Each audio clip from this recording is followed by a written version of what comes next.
നമ്മളോടൊപ്പം ഈ പ്രദേശത്ത് താമസിക്കുന്ന അഹമ്മദ് എന്ന വ്യക്തിയുണ്ട്. അദ്ദേഹത്തിന് ഈ പ്രദേശത്തിന്റെ സുരക്ഷയെക്കുറിച്ചൊക്കെ അദ്ദേഹം 3 ഉരുൾപൊട്ടലിന് സാക്ഷിയായ ആളാണ്. 84-ലെ മുണ്ടക്കൈ ഉരുൾപൊട്ടൽ മുതൽ.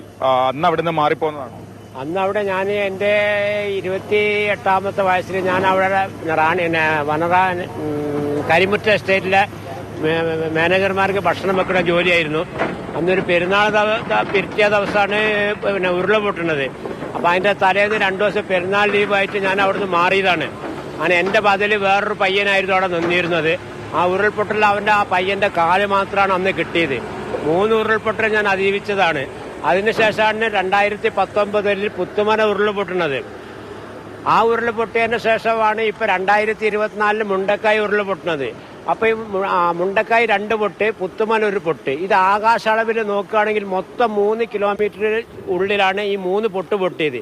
ഇവിടെ ഇപ്പം പറഞ്ഞിരിക്കുകയാണെങ്കിൽ ഈ വെള്ളാർമല വില്ലേജിൽ തന്നെ ഇവിടെ ഇപ്പം എന്താണ് ജനങ്ങൾക്ക് ഇപ്പൊ സുരക്ഷിത ഇല്ലാത്ത രീതിയിലാണ് ഇപ്പം ഞങ്ങൾ നിൽക്കുന്നത്. നിങ്ങളിപ്പോ താമസിക്കുന്ന എവിടെയാണ്? ഇപ്പൊ ഞങ്ങൾ നീലിക്കാപ്പ് 85 ഭാഗം എന്ന് പറഞ്ഞ സ്ഥലത്താണ്. പുത്തുമല ഉരുൾപൊട്ടിയതിന്റെ ഇങ്ങേ വശത്ത് മുണ്ടക്കായും പുത്തുമല ഉരുൾപൊട്ടിയതിന്റെ ഇടയിലായിട്ടാണ് നിൽക്കുന്നത്.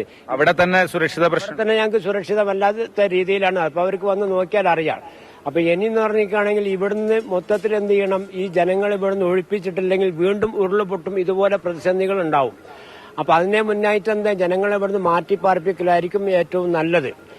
പിന്നെന്ന് പറയുകയാണെങ്കിൽ ഇവിടെ പറഞ്ഞിരിക്കുകയാണെങ്കിൽ എല്ലാവരും ചോദിക്കും നമ്മളോട്, എസ്റ്റേറ്റ് ഈ ഉരുൾപൊട്ട് സ്ഥലത്ത് പോയിട്ട് നിങ്ങൾ എന്തിനാ വീണ്ടും വീണ്ടും പോയിട്ട് സ്ഥലം എടുക്കണത് എന്നാണ് നമ്മളെ കുടുംബക്കാരെല്ലാവരോടും നമ്മളോട് ചോദിക്കുന്നത്. അപ്പൊ ഇവിടുത്തെ വയനാട്ടിലത്തെ സ്ഥിതി എന്ന് പറയുകയാണെങ്കിൽ ഈ തേയിലത്തോട്ടത്തിലും അതുപോലെ കാപ്പിത്തോട്ടം, അത് ഏലത്തോട്ടം, അവർ 60 വയസ്സ് വരെ ജോലി ചെയ്തിട്ട് അവർക്ക് എന്തെങ്കിലും തുച്ഛമായ പൈസ കിട്ടുമ്പോഴാണ് അവർ ഈ സ്ഥലത്ത് പോയിട്ട് തുച്ഛമായ വിലക്ക് ഭൂമി കിട്ടുന്ന സ്ഥലത്ത് പോയിട്ട് ഒരു വീട് വെക്കാൻ 4-5 സെന്റ് സ്ഥലം വാങ്ങിക്കണത്. അതിൽ പിന്നെ പഞ്ചായത്തിന്റെ ഒരു ലൈഫിൻ്റെതോ അല്ലെ EMS പാർപ്പിട പദ്ധതി അങ്ങനെ എന്തെങ്കിലും ഒരു വീട് കിട്ടുകയാണെങ്കിൽ അവർക്കൊരു വീട് കിട്ടിയിട്ടാണ് ഒരു ചെറിയ ഇതിലുമായിട്ട് അവര് ജീവിതം മുന്നോട്ട് കൊണ്ടുപോകുന്നത്. ഈ രീതിയിലേക്ക് ഇനി ഇവിടുന്ന് അങ്ങോട്ട് എന്ത് ചെയ്യില്ല, ഇവിടുത്തെ പരിസരവാസികൾക്ക് ജീവിക്കാൻ കഴിയില്ല.